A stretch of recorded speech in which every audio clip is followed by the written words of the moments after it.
தமிழ்நாட்டில் 2 நாட்களுக்கு மிக கனமழைக்கு வாய்ப்பிருப்பதாக சென்னை வானிலை ஆய்வு மையம் தெரிவித்துள்ளது.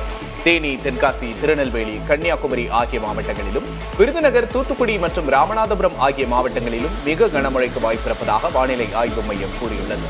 மதுரை, திண்டுக்கல், திருப்பூர், கோவை, நீலகிரி உள்ளிட்ட 17 மாவட்டங்களில் இன்று கனமழைக்கு வாய்ப்பிருப்பதாக தெரிவிக்கப்பட்டுள்ளது.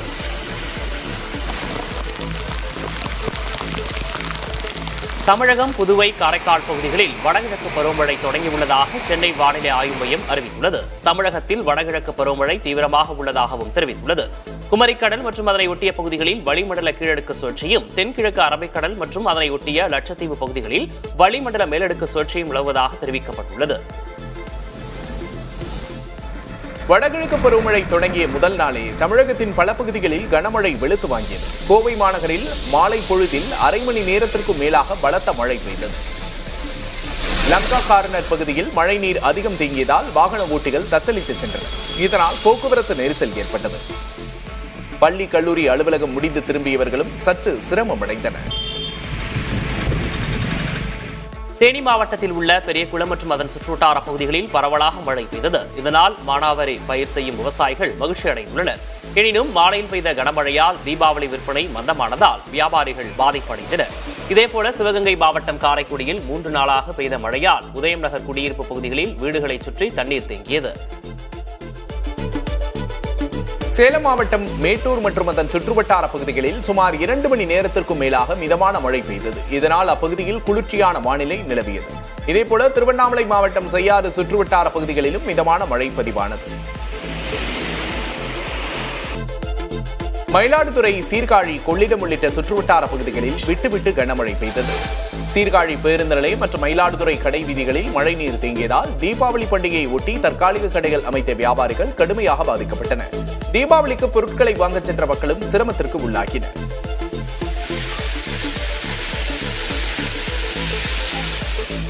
சேலம் மாநகர பகுதிகளில் பிற்பகல் நேரத்தில் பெய்த மழையால் சாலையோர வியாபாரிகள் அவதிக்குள்ளாகினர். தீபாவளி பண்டிகை நெருங்கும் நிலையில் சேலம் அக்ரஹாரம் பகுதியில் சாலையோர வியாபாரம் சூடுபிடித்துள்ளது. இந்நிலையில் அவ்வப்போது லேசான மழை பெய்வதால் வியாபாரம் பாதிப்படைவதாக வியாபாரிகள் வேதனை தெரிவித்தனர். மேற்கு தொடர்ச்சி மலைப்பகுதிகளில் தொடர்ந்து பெய்யும் பலத்த மழையின் காரணமாக நெல்லை மணிமுத்தாறு அருவியில் காட்டாற்று வெள்ளம் ஏற்பட்டுள்ளது.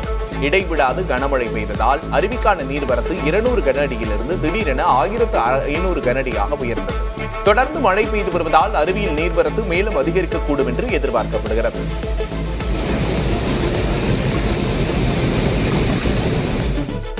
திருவள்ளூர் மாவட்டம் பூண்டி ஏரியில் நீர்த்திறப்பு அதிகரிக்கப்பட்டுள்ளது. வடகிழக்கு பருவமழை முன்னெச்சரிக்கையாக மொத்தம் உள்ள 16 கதவணைகளில் 2 கதவணைகள் வழியாக நீர் திறக்கப்பட்டது. இந்நிலையில் தற்போது ஆந்திராவின் கிருஷ்ணா நதியிலிருந்து நீர்வரத்து உள்ளதால் 4 கதவணைகள் வழியாக நீர் திறக்கப்பட்டுள்ளது. இதனால் கரையோர மக்கள் பாதுகாப்பாக இருக்க மாவட்ட நிர்வாகம் அறிவுறுத்தியுள்ளது.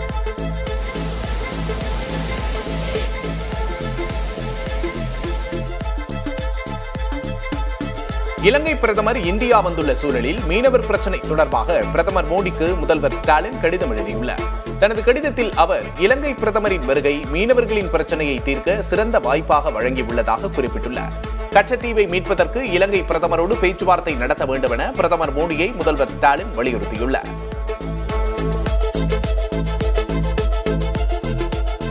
அதிமுக என்ற தோட்டத்தில் களைகள் நீங்கி பயிர்கள் செழித்து வளர்ந்துள்ளதாக அக்கட்சியின் பொதுச் செயலர் கே. பழனிசாமி தெரிவித்துள்ளார். அதிமுகவின் 54ஆம் ஆண்டு தொடக்க விழாவை ஒட்டி அக்கட்சியின் பொதுச் செயலர் பழனிசாமி அதிமுக ஆட்சி மீண்டும் வளர உறுதியேற்போம் என அக்கட்சி தொண்டர்களுக்கு அழைப்பு விடுத்துள்ளார்.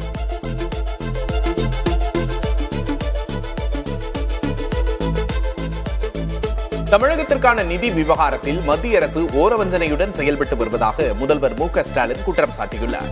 சட்டப்பேரவையில் பேசிய முதல்வர் தமிழகத்திற்கான உரிய நிதி பங்கீட்டை மத்திய அரசு முறையாக வழங்குவதில்லை என்றார். பாஜக கூட்டணியில் இருக்கும் அதிமுக தமிழகத்தின் நிதிக்காக பேசலாம் எனவும் முதல்வர் குறிப்பிட்டார். கரூர் துயர விவகாரத்தில் கைதான தனது கட்சி நிர்வாகிகளை தவிக தலைவர் விஜய் சந்தித்தார். கரூர் துயர சம்பவத்திற்கு பின் முதல் முறையாக விஜய் பனையூரில் உள்ள தனது கட்சியின் தலைமை அலுவலகத்திற்கு சென்றார். அங்கு கூட்ட நெரிசல் தொடர்பான வழக்கில் கைது செய்யப்பட்ட தவிகவின் கரூர் மேற்கு மாவட்ட செயலர் மதியழகன், நகர செயலர் பவுண்டராஜ் மற்றும் அவரது குடும்பத்தினரை விஜய் சந்தித்தார். கரூரில் தாவேகா பரப்புரை கூட்டத்தில் ஏற்பட்ட கூட்ட நெரிசலில் சிக்கி 41 பேர் உயிரிழந்த விவகாரம் தொடர்பான வழக்கு விசாரணையை சிபிஐ குழுவினர் இன்று தொடங்குகின்றனர். உச்சநீதிமன்ற உத்தரவின்படி இவ்வழக்கு தொடர்பான விசாரணையை கையில் எடுத்துள்ள சிபிஐ குழு சம்பவம் நடந்த கரூர் வேலுச்சாமிபுரத்திற்கு நேரில் சென்று ஆய்வு நடத்துகிறார்.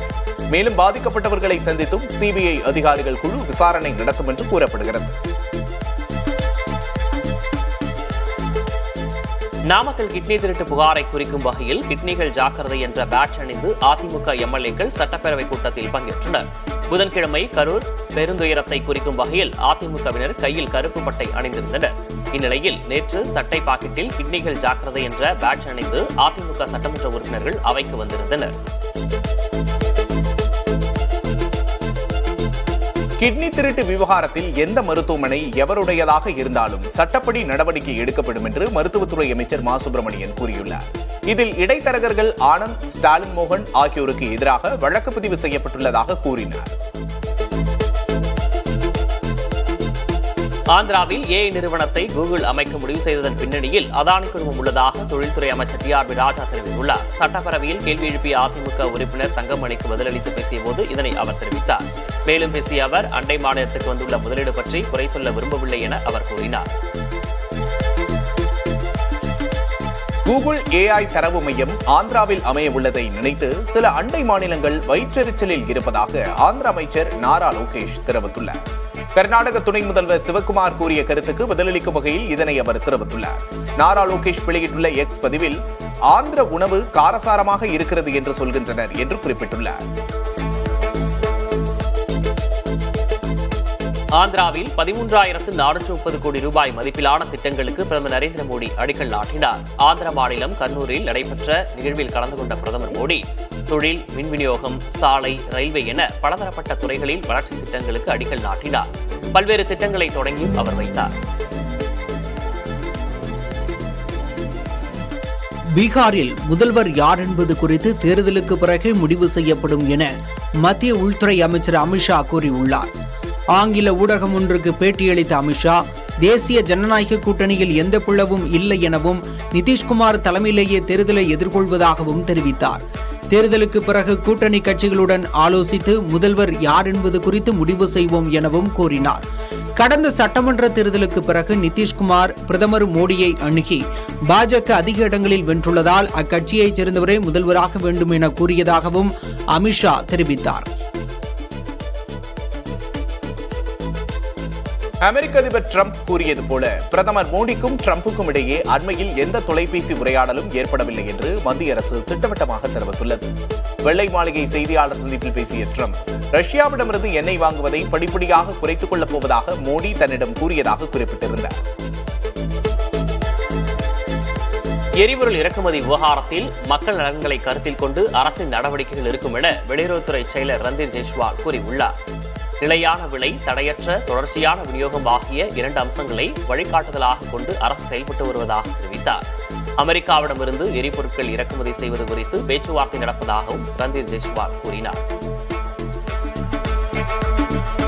அமெரிக்க அதிபர் டிரம்பை கண்டு பிரதமர் மோடி பயந்து விட்டதாக மக்களவை எதிர்க்கட்சித் தலைவர் ராகுல் காந்தி கூறியுள்ளார்.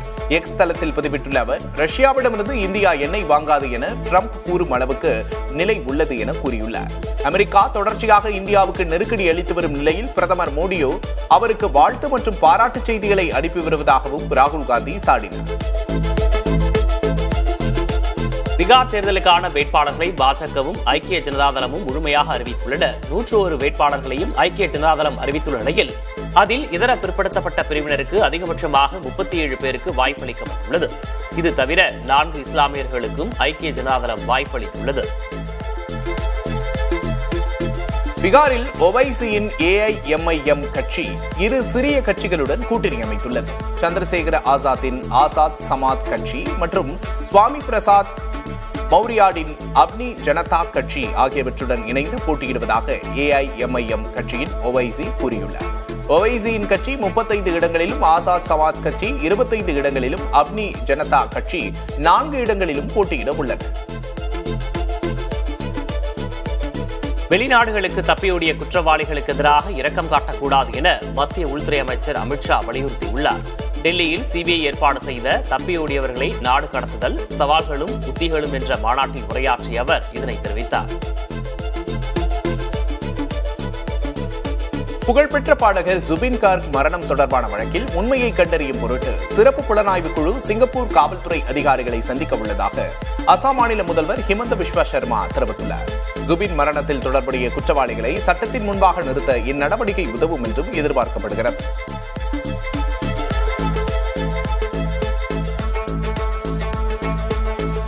தரமற்ற இருமல் மருந்து குடித்து மத்திய பிரதேசம் மற்றும் ராஜஸ்தானில் குழந்தைகள் உயிரிழந்த நிலையில் மருந்துகளின் தரம் குறித்து புதிய சட்டத்தை கொண்டுவர மத்திய அரசு முடிவு செய்துள்ளது.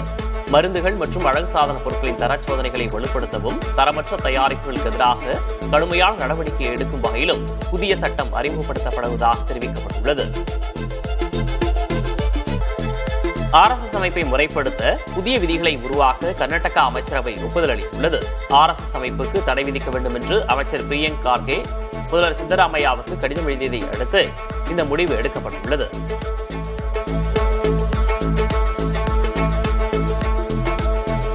தெலுங்கானாவில் உள்ளாட்சி அமைப்புகளில் இதர பிற்படுத்தப்பட்டோருக்கு 42% இடஒதுக்கீடு வழங்கும் உத்தரவுக்கு தடை தொடரும் என்று உச்சநீதிமன்றம் தீர்ப்பளித்துள்ளது. தெலுங்கானா காங்கிரஸ் அரசின் உத்தரவால் இடஒதுக்கீடு வரம்பு 50% தாண்டுவதாக உயர்நீதிமன்றத்தில் வழக்கு தொடரப்பட்டது. இதனை ஏற்றுக்கொண்ட உயர்நீதிமன்றம் தடை விதித்தது. ஹைதராபாத்தில் வாக்காளர் பட்டியலில் பிரபல நடிகைகள் பெயர் இருப்பதாக கூறி வாக்காளர் சீட்டுகள் சமூக ஊடகங்களில் வெளியானது குறித்து தேர்தல் ஆணையம் விசாரணை மேற்கொண்டுள்ளது. முன்னணி நடிகைகளான ரகுல் பிரீத் சிங், சமந்தா மற்றும் தமன்னா ஆகியோர் ஜூப்ளி ஹில்ஸ் தொகுதி வாக்காளர் பட்டியலில் சேர்க்கப்பட்டு அவர்களுக்கு வாக்காளர் சீட்டுகள் வழங்கப்பட்டதாக செய்தி பரவியது. இலங்கை பிரதமர் ஹரிணி அமரசூரிய இந்தியா வந்துள்ள நிலையில் டெல்லியில் தான் படித்த கல்லூரியை பார்வையிட்டார். தங்கள் முன்னாள் மாணவரை வரவேற்று கல்லூரி நிர்வாகம் வரவேற்பு பதாகைகளை வைத்திருந்தது. இலங்கை பிரதமர் ஹரிணி அமரசூரியாவை கல்லூரி முதல்வர் அஞ்சு ஸ்ரீவத்சவா வரவேற்றார். பின்னர் கல்லூரி அரங்கில் ஹரிணி அமரசூரியாவுக்கு பாராட்டு விழா நடைபெற்றது. தீபாவளி பண்டிகையை முன்னிட்டு சென்னை கீழ்ப்பாக்கம் அரசு மருத்துவமனையில் தீக்காயத்துக்கான 20 படுக்கை வசதிகள் கொண்ட சிறப்பு உள்நோயாளிகள் பிரிவு தொடங்கப்பட்டுள்ளது. மருத்துவத்துறை அமைச்சர் சுப்பிரமணியன் இந்த வார்டை தொடங்கி வைத்தார். குழந்தைகளுக்கு தனி வார்டும் தீவிர சிகிச்சைக்கு தோல் வங்கி மூலம் சிகிச்சை அளிக்க ஏற்பாடுகள் செய்யப்பட்டுள்ளன. திருமாவளவன் கார் விவகாரத்தில் வழக்கறிஞர் ராஜீவ்காந்தி தாக்கப்பட்டதாக கூறப்படுவது குறித்து விசாரணை நடத்த தமிழ்நாடு மற்றும் புதுச்சேரி பார் கவுன்சில் குழு அமைத்துள்ளது. 2 வாரங்களில் உரிய விசாரணை நடத்தி பார் கவுன்சில் பொதுக்குழுவில் அறிக்கை அளிக்க விசாரணை குழு கேட்டுக் கொண்டுள்ளது. தமிழ்நாடு கடனில் தத்தளிப்பதாக எதிர்க்கட்சித் தலைவர் கே பழனிசாமி சட்டப்பேரவையில் குற்றம் சாட்டி பேசினார். அதற்கு பதிலளித்த நிதியமைச்சர் தங்கம் தென்னரசு கடந்த அதிமுக ஆட்சிக் காலத்தில் வாங்கிய கடனுக்கு வட்டியாக மட்டும் 1.4 லட்சம் கோடி ரூபாய் செலுத்தி வருவதாக கூறினார். இந்த கடனுக்கு மாநில அரசின் நிதி நிர்வாகம் காரணமில்லை என்றும் மத்திய அரசு தமிழ்நாட்டுக்குரிய நிதி பங்கீட்டை வழங்காததே காரணம் என்றார். அன்புமணி தலைமை பண்பு இல்லாதவர் என்பதை அவரது பேச்சுகள் நிரூபிப்பதாக பாமக நிறுவனர் ராமதாஸ் விமர்சித்துள்ளார். அவர் மருத்துவமனையில் அனுமதிக்கப்பட்டிருந்த போது அன்புமணி பேசிய பேச்சை சுட்டிக்காட்டி இதனை அவர் பதிவு செய்தார். தனக்கு ஐசியு செல்லும் அளவிற்கு உடல்நலம் பாதிக்கப்படவில்லை எனவும், ஆனால் ராமதாசுக்கு ஐசியுவில் சிகிச்சை அளிக்கப்படுவதாகவும் அன்புமணி கூறியிருந்ததாகவும் குறிப்பிட்டார். குஜராத்தில் முதல்வர் தவிர அனைத்து 16 அமைச்சர்களும் ராஜினாமா செய்துள்ளனர். குஜராத் மாநிலத்தில் அதிரடி திருப்பமாக ஒரே நாளில் 16 அமைச்சர்களும் பதவியிலிருந்து விலகியுள்ளனர். புதிய அமைச்சர்கள் இன்று பதவியேற்பார்கள் என தெரிகிறது. இதில் பல புதுமுகங்களுக்கு வாய்ப்பளிக்கப்படும் என்றும் கூறப்படுகிறது. தலைநகர் காந்தி நகரில் நடைபெறும் நிகழ்வில் அமித்ஷா, JP நட்டா ஆகிய தலைவர்கள் பங்கேற்க இருக்கின்றனர். தங்கத்தின் விலை புதிய உச்சத்தை தொட்டுள்ளது. சென்னையில் ஆபரண தங்கம் ஒரு சவரனுக்கு 320 ரூபாய் உயர்ந்து 95,200 ரூபாய்க்கு விற்பனை செய்யப்படுகிறது. கிராமுக்கு 40 ரூபாய் உயர்ந்து 11,900 ரூபாய்க்கு விற்பனை செய்யப்படுகிறது. வெள்ளியின் விலை சற்று சரிந்துள்ளது. 1 கிலோ வெள்ளி 1000 ரூபாய் குறைந்து 2,06,000 விற்பனை செய்யப்படுகிறது. சென்னை மாநகராட்சியில் தற்போது நடைபெற்று வரும் மழைநீர் வடிகால் பணிகள் பருவமழை காரணமாக நிறுத்தி வைக்கப்பட்டிருப்பதாக மேயர் பிரியா தெரிவித்துள்ளார். சென்னை மாநகராட்சியில் தூய்மைப் பணிகளுக்கான மின்கல வாகனங்கள், நாய் பிடிக்கும் வாகனங்கள் என மொத்தம் 26 வாகனங்கள் வாங்கப்பட்டுள்ளன. இந்த வாகனங்களின் பயன்பாட்டை மேயர் பிரியா கொடியசைத்து தொடங்கி வைத்தார்.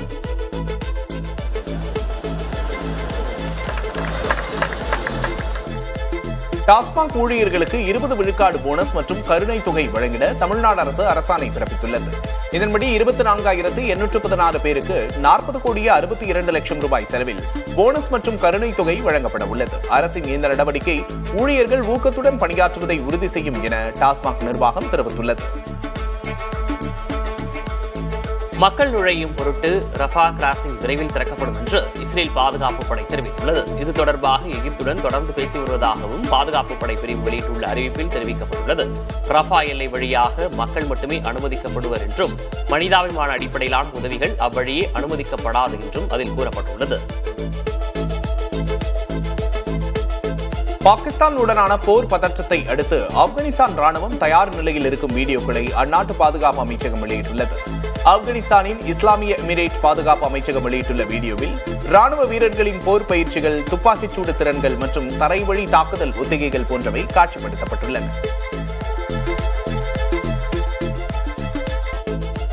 நியூசிலாந்து கிரிக்கெட் வீரர் Kane Williamson Lucknow super Giants அணியின் ஆலோசகராக இணைந்துள்ளார். ஐபிஎல்லில் 10 சீசன்களில் இதுவரை விளையாடியுள்ள வில்லியம்சன் 2018ஆம் ஆண்டு அதிக ரன்களை குவித்து ஆரஞ்சு தொப்பி வென்றுள்ளார். சன்ரைசர்ஸ் அணியும் வழிநடத்தியுள்ளார். இந்த ஆண்டு ஐபிஎல் தொடருக்கு முன்பு நடைபெற்ற மெகா ஏலத்தில் அவரை எந்த அணியும் வாங்கவில்லை என்பது குறிப்பிடத்தக்கது. ஐசிசியின் செப்டம்பர் மாதத்திற்கான சிறந்த வீராங்கனைக்கான விருதை இந்தியாவின் ஸ்மிருதி மந்தனா வென்றுள்ளார். மேலும் அதிவேகமாக சதமடித்த இந்திய பேட்டர் என்ற சாதனையையும் படைத்திருக்கிறார். அதேபோல் செப்டம்பர் மாதத்திற்கான சிறந்த வீரருக்கான விருதை இந்தியாவின் அபிஷேக் சர்மா வென்றுள்ளார். அவர் ஆசிய கோப்பை தொடரில் தொடர் நாயகனாக தேர்ந்தெடுக்கப்பட்டது குறிப்பிடத்தக்கது.